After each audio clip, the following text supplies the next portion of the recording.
Bonjour, Be'ezrat Hashem. Ce Shabbat, on va sortir deux Sefarim. Le premier Sefer Torah, on va lire Parashat Kitissa.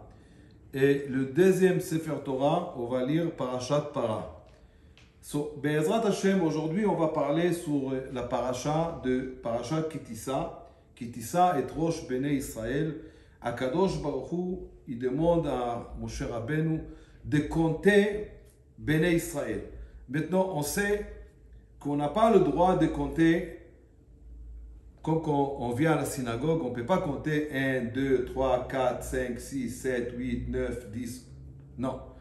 On doit compter par Oshia et Amecha, Ubarech et Nachalatecha, Urem, Naseem, Ad Aolam. Et on sait que quand on compte Béné Israël par des numéros, on peut leur emmener de la mauvaise œil.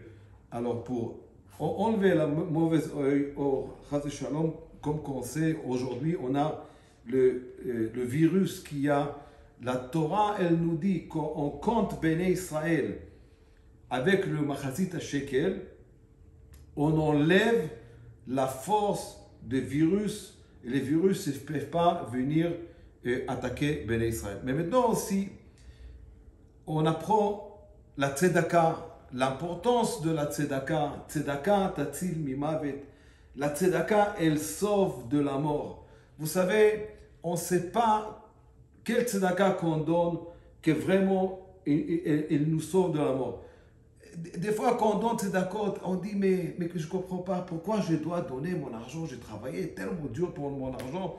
Et des gens, ils viennent, ils me demandent l'argent, qui vont aller travailler. Oui, c'est Yetzirah qui vient, mais vous savez, quand on donne, il faut comprendre l'importance de donner. Hachem Yitbarach, il a mis des pauvres dans la terre, il a mis des riches dans la terre, et comme que la Torah dit qu'il les pauvres, ils vont exister toujours. Les pauvres, ils vont être là toujours pour les riches, pour les gens qui vont venir et supporter les gens qui ont des besoins. Mon rêve à je voudrais vous donner un exemple. C'est comme on a une bougie. On prend cette bougie maintenant, on va allumer cette bougie. La lumière de la bougie qu'elle sort, on sait que c'est une lumière qu'elle va pas, elle va rester la même lumière. Maintenant, on va prendre 1000 bougies, on va allumer 1000 bougies de cette lumière, de cette bougie. Est-ce que la lumière de la première originale bougie, la lumière, elle va descendre de cette bougie? Non. La lumière, elle va rester la même. Ça veut dire que la même chose, comme la personne, il donne tzedaka. Au moment qu'il donne tzedaka, il peut penser, oh, peut-être, mais ma poche, elle est moins pleine. Non. Peut-être votre poche, elle est moins pleine avec d'argent. Mais votre poche, elle est pleine avec des mitzvot. Il faut savoir une chose, quand vous donnez l'argent, vous donnez quelque chose qui est matériel. L'argent, c'est quelque chose de matériel. Mais le pauvre, il vous rend quelque chose de spirituel. Parce qu'il vous rend quelque chose que vous allez payer en l'âme à bas, de l'autre monde, de quelque chose qui est très spirituel. Alors vous donnez l'argent, mais vous recevez quelque chose qui est très, très spirituel. Mon rêve Rabotai, je voudrais vous raconter une histoire qui est très très belle. Ils ont trouvé cette histoire vous savez, dans chaque ville en Europe, ils avaient des carnets de la communauté. À Karakov, ils ont trouvé le carnet de la communauté et c'est quelque chose d'extraordinaire, la force de la tzedaka, quand quelqu'un donne la tzedaka, et surtout quand il donne avec le cœur, et quand il donne des cétérés. Il y a des gens qui ils aiment savoir, que tout le monde ils vont savoir combien ils ont donné.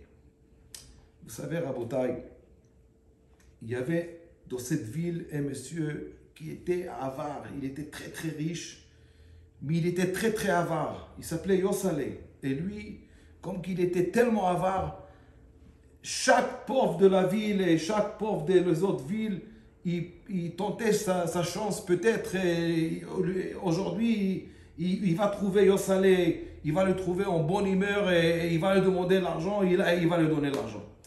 Mais vous savez, chaque fois qu'il y avait un pauvre qui l'a décidé, il a pris la décision d'aller voir ce Yosalé, il tapait à la porte, Yosalé, il ouvrait la porte, il le recevait très bien, il ouvrait la porte, Baruch haba, assis-toi. La personne qui est pauvre, il a vraiment pensé qu'il est... Et ça y est, il va gagner le cœur de ce riche.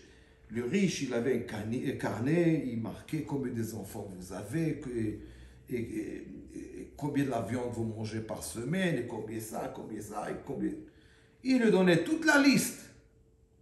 Après, il finit, le riche, il se lève, il va vers le pauvre, il attrape le pauvre, il lui dit, vous savez, vous pensez que moi je travaillais toute ma vie pour vous donner mon argent, mon argent, il lui donnait un coup de pied, il le jetait à la porte.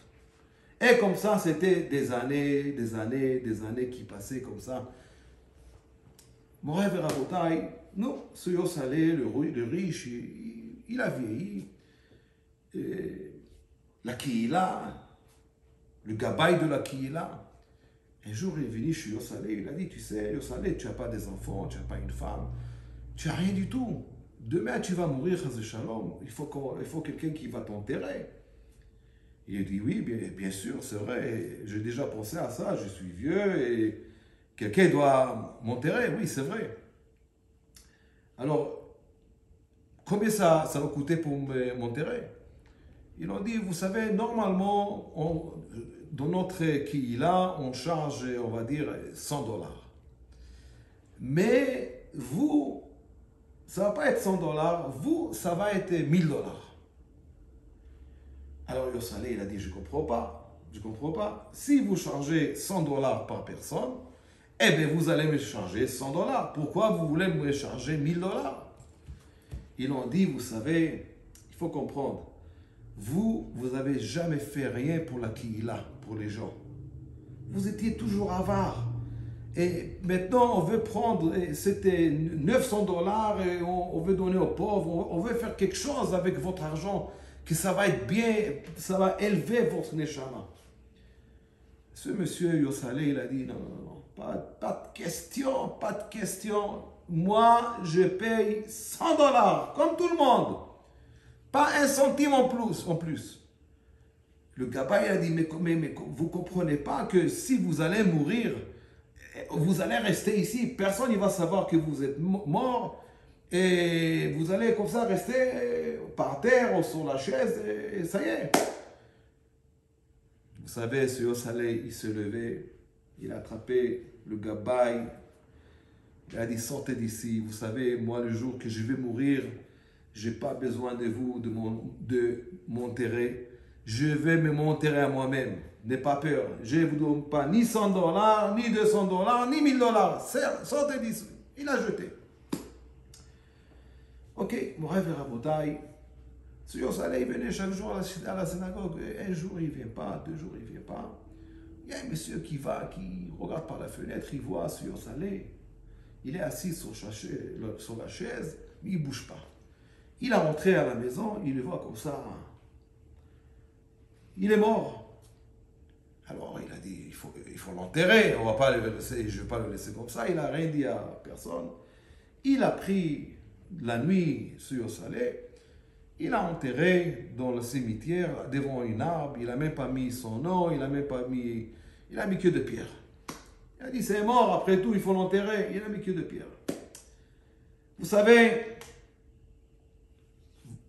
vendredi matin, le rabbin de la ville, il voit un pauvre qui tape à la porte. Monsieur le rabbin, et hier, je n'ai pas reçu mon enveloppe. Le rabbin lui dit, quelle enveloppe? De quoi vous parlez? Chaque jeudi soir, je reçois une enveloppe de $100. De qui? Je ne sais pas. Quelqu'un me donnait chaque semaine $100. 2 minutes plus tard, un autre pauvre, il vient, il tape à la porte du rabbin. Monsieur le rabbin, vous savez, hier, je n'ai pas reçu mon enveloppe.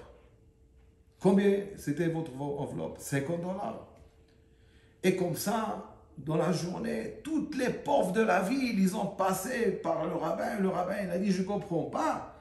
Qu'est-ce qui se passe? Qu'est-ce qui se passe? Toutes les pauvres de la ville, qui c'est qui a nourri la ville entière que nous, on ne savait pas? Mais ils ont vu que Yosalé, il n'est pas venu toute la semaine à la synagogue. Le monsieur qui l'a enterré, Yosalé, il a dit au rabbin, vous savez,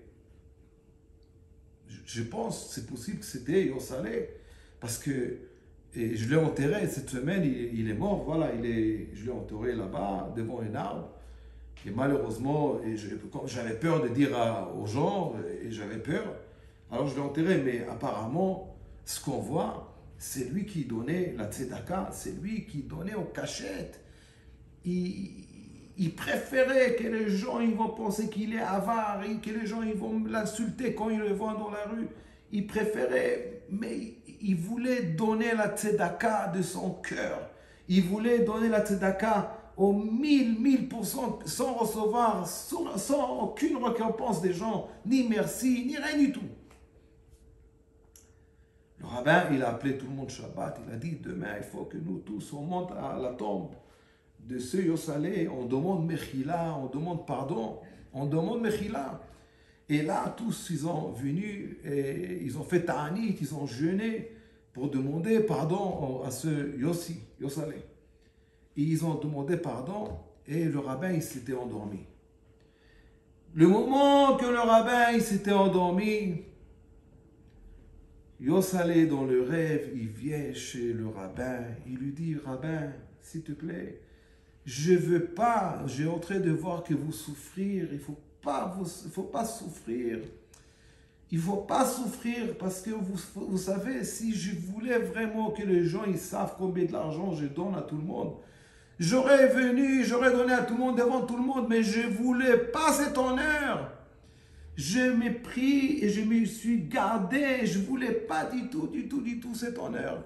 Vous savez, je veux vous dire, quand j'ai rendu ma neshama, j'ai rendu ma neshama à Kadosh Baruch Hu.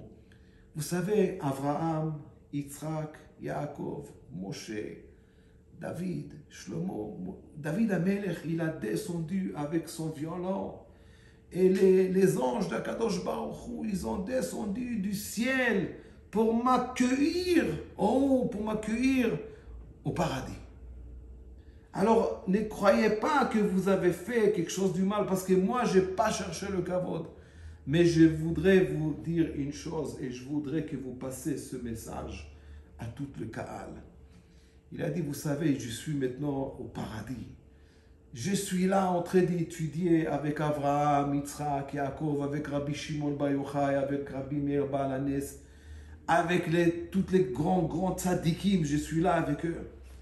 Mais vous savez, monsieur le rabbin, je suis prêt à abandonner tout Olam Haba. Je suis prêt à abandonner Avraham, Yitzhak, Yaakov, David Amelech, toute la récompense que j'ai aujourd'hui, je suis prêt à laisser tomber tout pour une fois, pour une autre chance de donner une enveloppe, de mettre une enveloppe en dessous d'une porte d'un pauvre. C'est ça, Rabotai. Vous savez qu'on fait une mitzvah de notre cœur. Vous savez, Rabotai, la mitzvah qu'on fait de notre cœur, elle peut être des fois plus que toute la récompense qu'il nous donne de le monde qui vient.